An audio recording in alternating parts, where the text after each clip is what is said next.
Garuda Express, an international courier service. మాతృత్వానికి శత్రుత్వం అడ్డురాదని నిరూపించింది ఓ వనిత.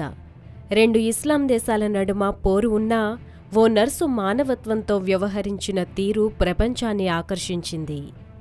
9 నెలల చిన్నారితో కలిసి రోడ్డుపై వెళుతోంది పాలస్తీనా కుటుంబం. ఉన్నట్టుండి వాళ్లు ప్రయాణిస్తున్న కారు ప్రమాదానికి గురైంది.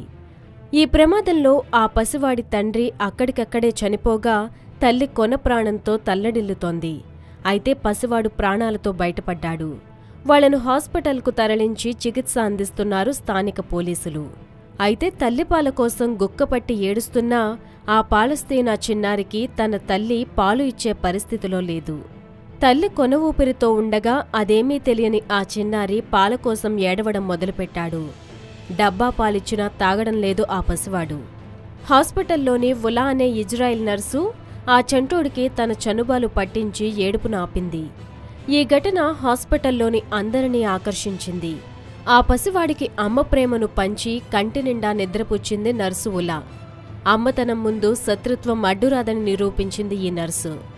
ఆమె హాస్పిటల్లో ఉన్నంతసేపు 5-6 సార్లు ఆ పసిపిల్లాడికి పాలు తాగించి పడుకోబెట్టి ఆ తర్వాత డ్యూటీ దిగి వెళ్లిపోయింది.